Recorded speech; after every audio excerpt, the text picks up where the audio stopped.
Hello and welcome to India Today. This is Anita Britto in conversation with the cast of Freedom at Midnight. Hello people, good morning. Hi. Good morning. Firstly, I saw the 3 drops that that is on YouTube right now, and it has intrigued me a lot. But I want to understand from both of you, what was the brief firstly given by the director, and what was the conversation you all had regarding your character and the entire series? What was the entire brief? Because again, this is a very political. It revolves around politicians, and it is there is a very thin line that you can't cross. So I want to understand what was the brief like for you all. You want to answer? I think that it's more than political, it's about a very, very specific and important and meaningful time in our history. How we got freedom and how the country got partitioned. Yeah. So I think overall that's the main overriding thing in this show. Less about the political whatever opinions or angles or perspectives. Those are for the audience to interpret as they want. It is based on a book which was a highly acclaimed, very popular political thriller drama. So I think in terms of the genre, we're not really trying to say anything. Of course, we're making this show in India, but and in terms of what we were told, I think more than anything else, a lot of people have been asking. You're playing historical figures, you're playing, people from history, so what is the pressure like, and what is the, responsibility like, and what is the preparation like? At least for me, as far as I'm concerned, and I think Arif is the same, though we're both nerds and we both do a lot of research. Most importantly, they're human beings, yeah?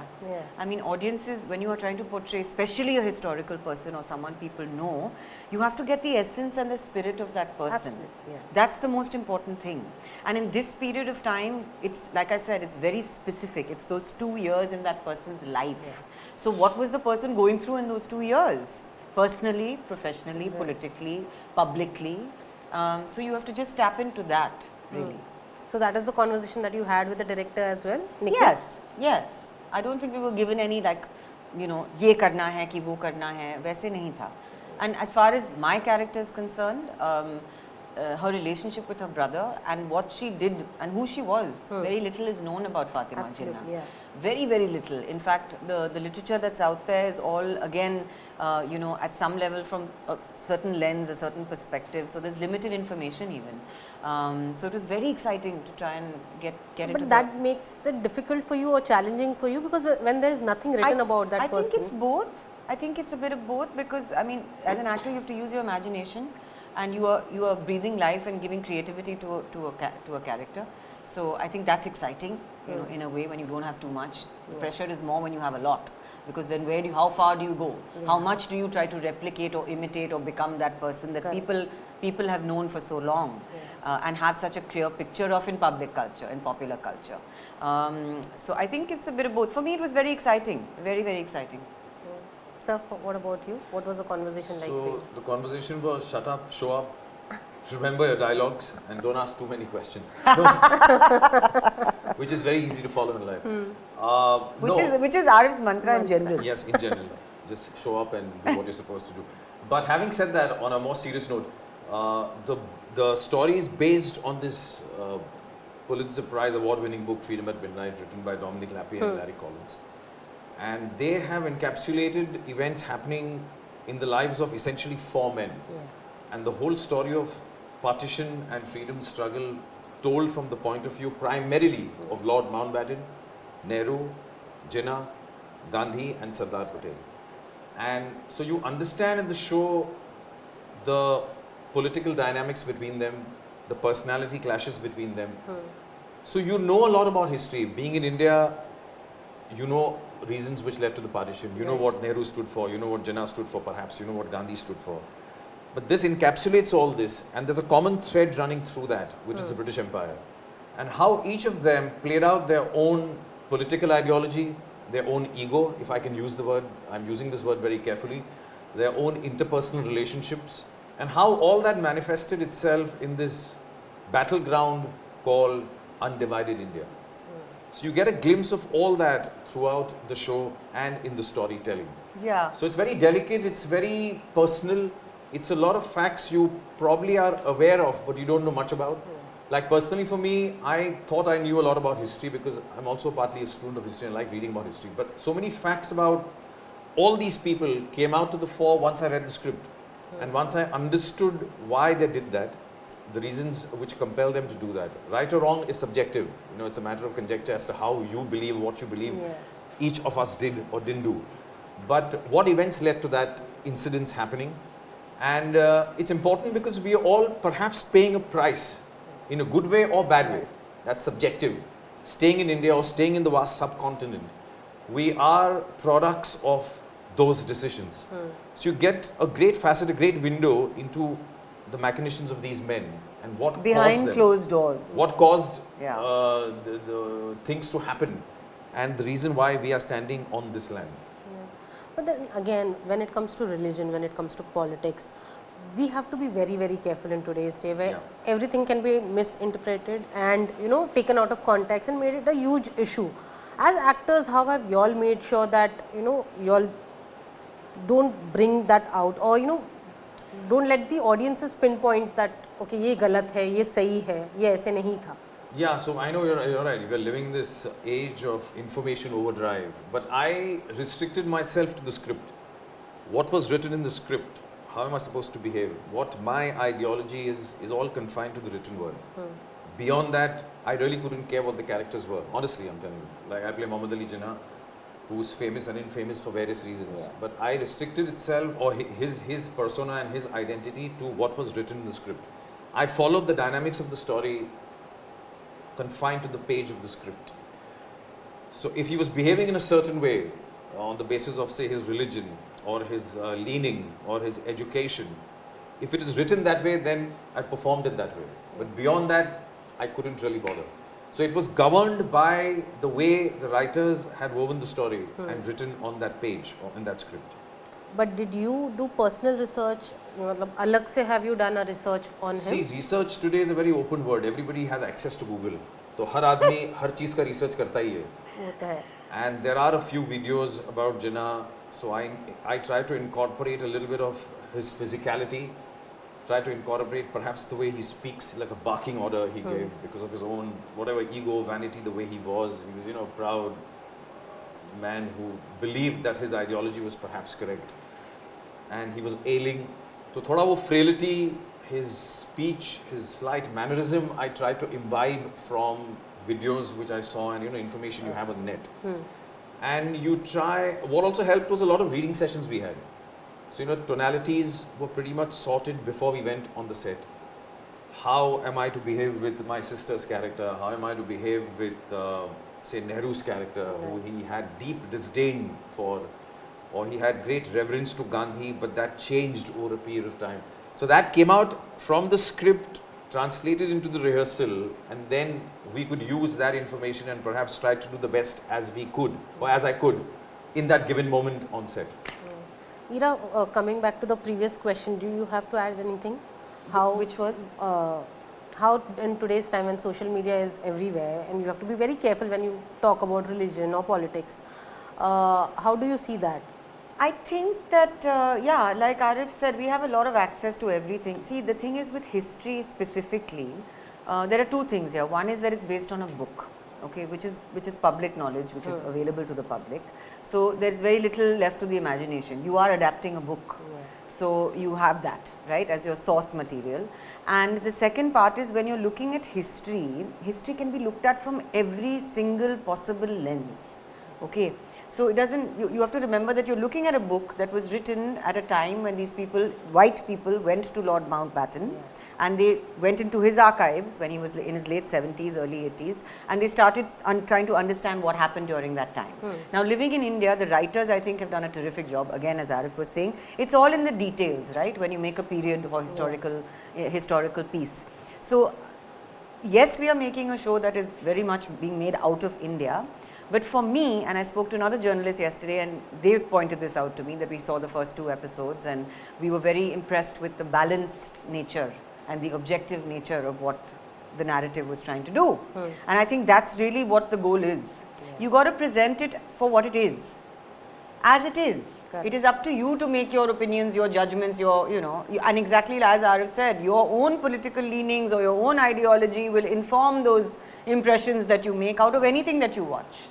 Right? So I think it is important that we as creators, filmmakers, writers, actors, all of us together as a team, we present it the way it is, in as balanced a way as possible, as objective a way as possible, though we are living in India, as we all know, and we have revered heroes in this country, and you know, we do have a certain lens with which we will want to remember our history. And again, there are many lacunas in those pages in the book which are filled in the narrative, in the writing, which I think are terrific. What happens behind those closed doors? What led to those decisions? What led to those sacrifices today that we are, exactly as Arif said, that we are paying for? You know, what was the thinking at that time of those men who changed our destiny? But again, something like this that has happened behind closed door is not yet reflecting on our history books, like what we are reading or what we are learning. But where has right it now. ever? Where have women reflected in our history books? This is my big pet peeve. This was my ongoing conversation with Nikhil Advani in every single meeting I had with him. You know, I'm a torchbearer. One of the reasons I said yes to Fatima is that women are often sidelined in history. Are they not? Yeah. Because they're written from a male perspective most of the time.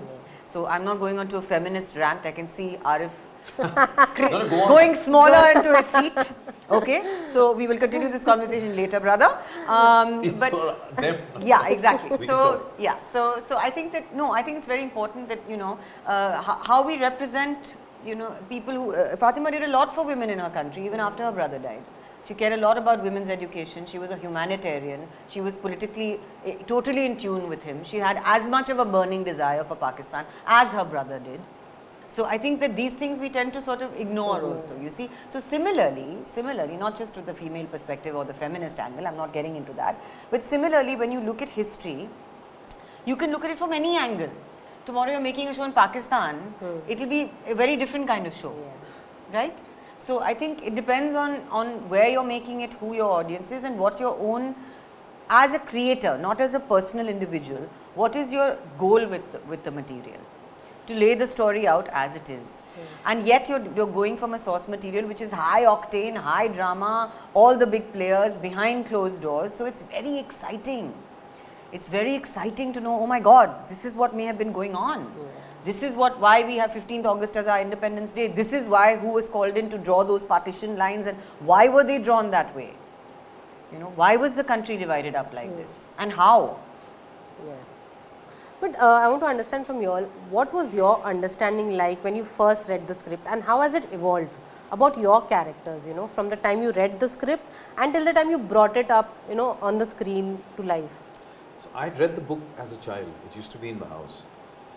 And when I first heard that Nikhil is making it, I met him, it was so vast and I recall the book is so complex. I wondered how they'll encapsulate and make it into a 2-season script.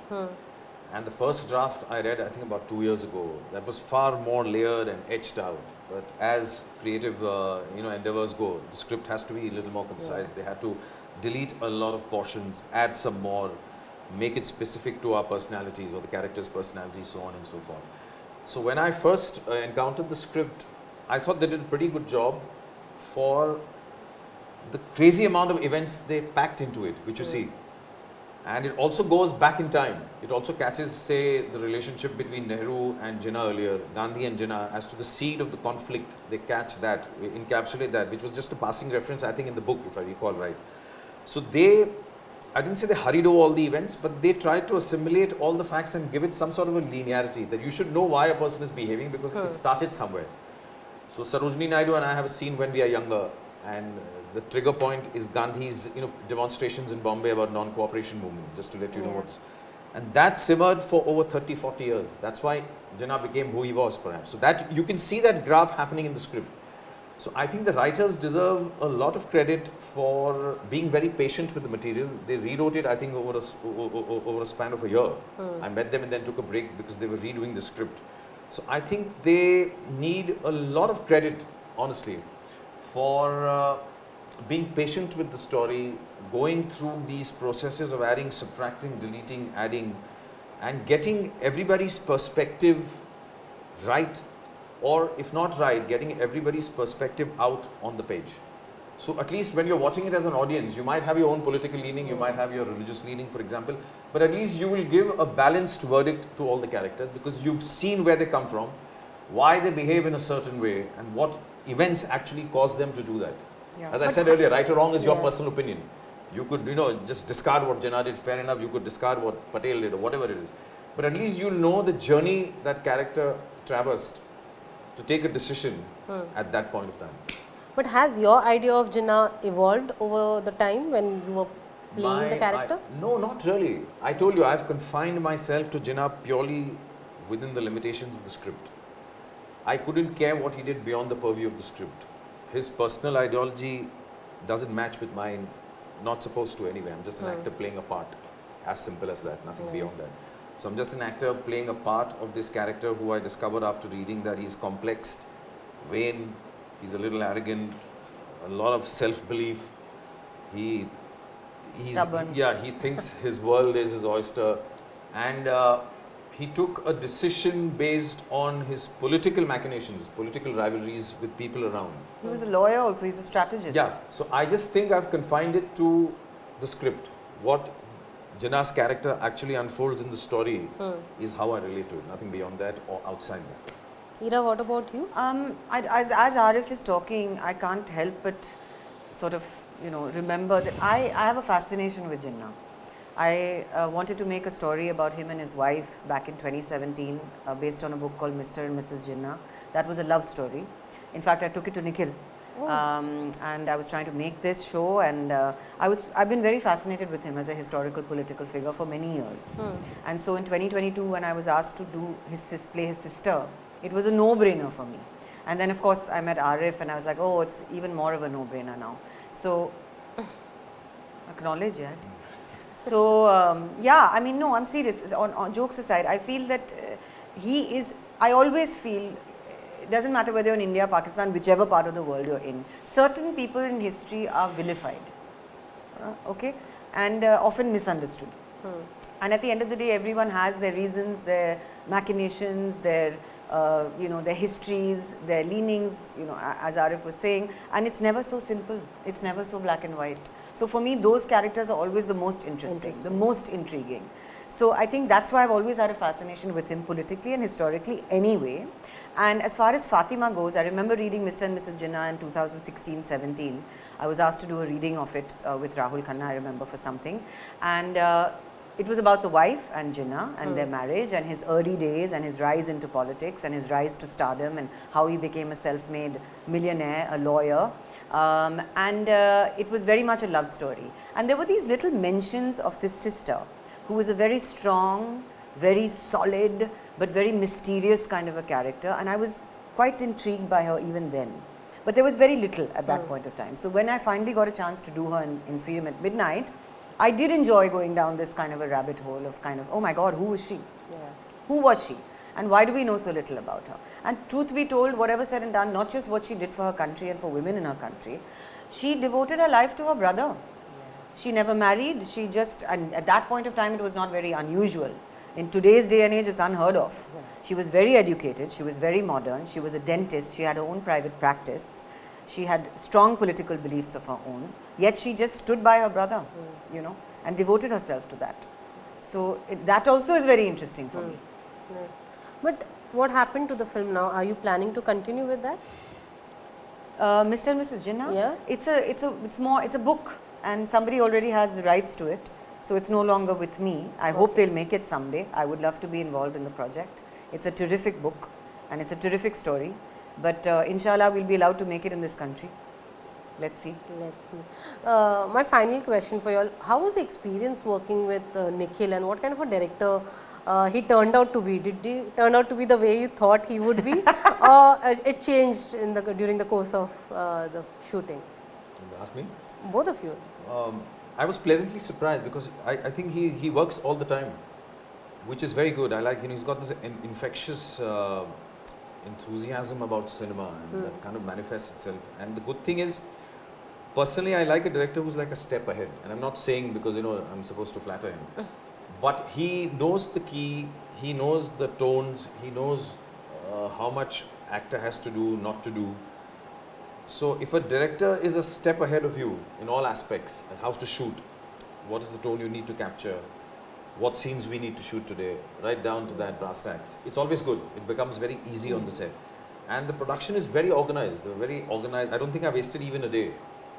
Like, sometimes you waste a lot of day and lots of time, because all the departments were so well rehearsed and they're so experienced in handling productions of this scale. It's a very mammoth scale production. We shot all over India and specifically on a big set in Borivali and in Daisar. So coordinating, organizing and shooting that is no joke, as you know. Film shoots are like going to war every single day with like 150, 200 people.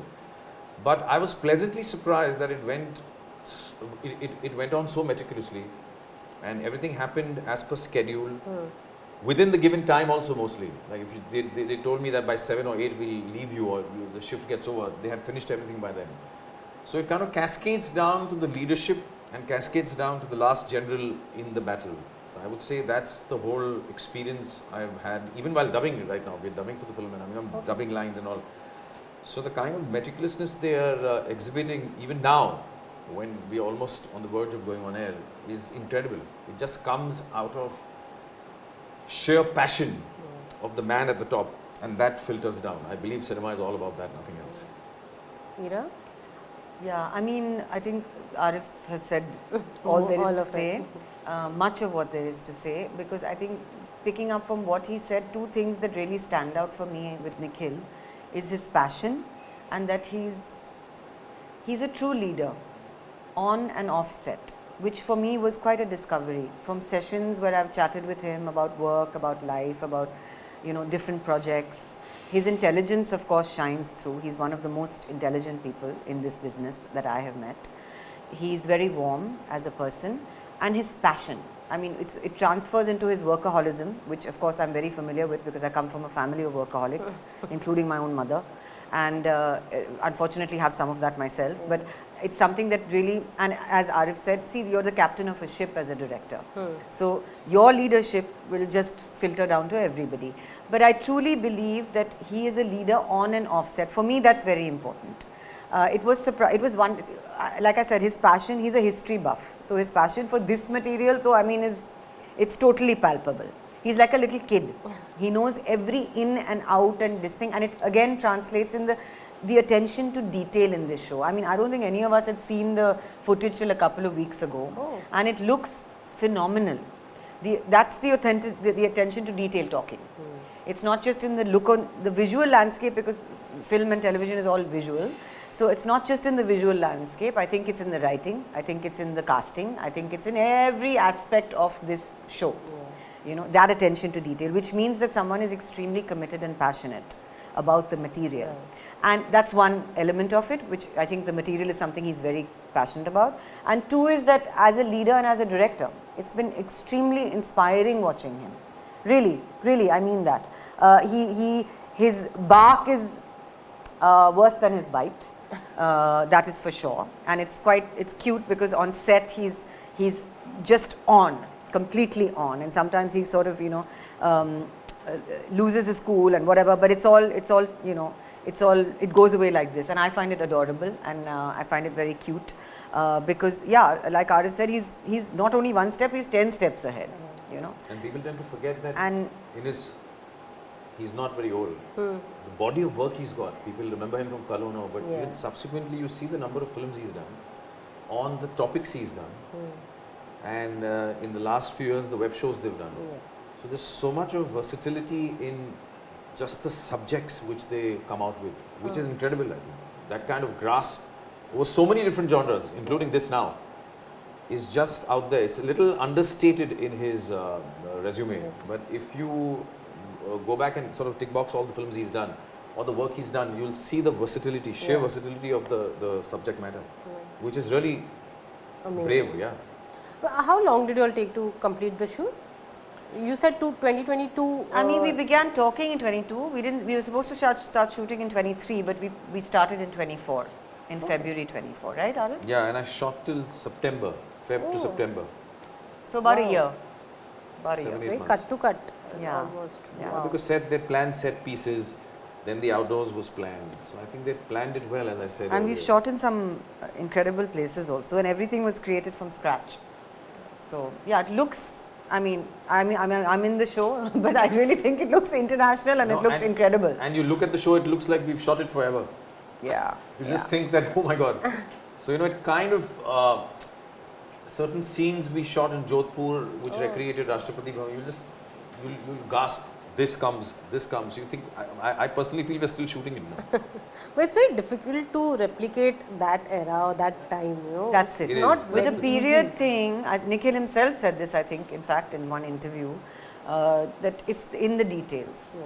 It's really in the details. And now he was joking and saying how everybody's saying, oh, because he's made Rocket Boys and he's made Freedom at Midnight, now he has all the vintage cars and he has all the vintage props, and now we just give him only period shows to make. Great. Well, on that note, thank you so much. Thank you very It much. was lovely talking to you all, and all the Thank very you so best much. for this. Thank you very much. You. Thank you.